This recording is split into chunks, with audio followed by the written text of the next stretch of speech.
I'm just conscious of this thing in my corner of my eye, the discipline model. Tell us a little bit about that.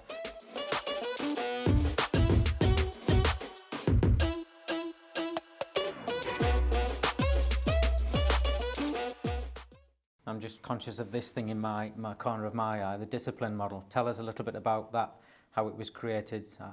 Did you have a dream about it one night or a vision? What created it and where did it come from?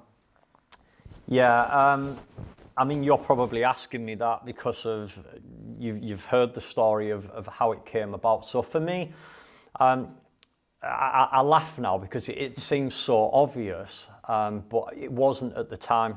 And you often hear Gemma say that we're not aware of what we're not aware of. And it's so true. Like I remember reading my first personal growth book and looking at these practical sort of approach to life of how to ask questions, and you're no worse off if you ask for something and somebody says no, because I used to always be scared to ask for things. I was taught by my dad, by my grandma, if you go in here, don't dare ask for anything, it's not the right thing to do. And the negative of that was I always struggled to ask for things even if I wanted them. Mm-hmm. And I remember reading these practical skills in this book and thinking, hey, that's me, I could use that, and really helping me. Then I read a second book, and what I learned was a lot of that was in that book as well. A lot of them practical sort of approaches to life. And I was surprised by that. I was kind of like, hey, that other person's saying that as well, and they're saying that, and they're saying that. Then I read a third book, and it was kind of like, that's weird. Then that book, and that book are all saying the same things, which now I just know that success leaves clues. There's patterns that if you follow particular ways, we get success. So for me, I started to analyse what was I doing that was working. And I actually had my 12 steps to success from all people that I've studied, from what I'd learned through my own results, through my own failures.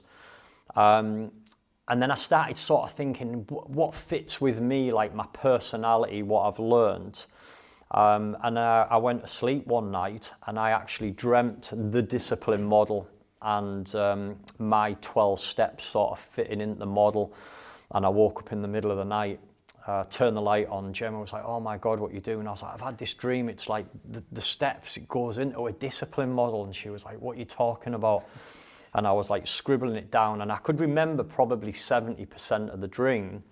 And then with a little bit of work, I managed to fit it all in. So each of them letters represents what I believe are the 10 steps to succeeding in life. And if you follow those, it doesn't matter what area it is, property, business, relationships, hobbies, sport, you'll succeed if you're following those 10 universal laws, as I call them.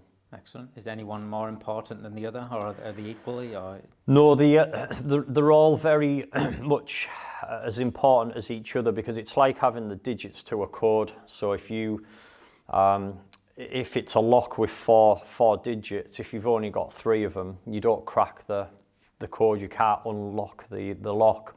So you need all 10 of them. If any one of those are missing, you can't fully crack the code. You'll get results, obviously, but doing 9 is better than doing 3, but you'll never fully click and get the results until you implement all 10 of them. Okay, thank you.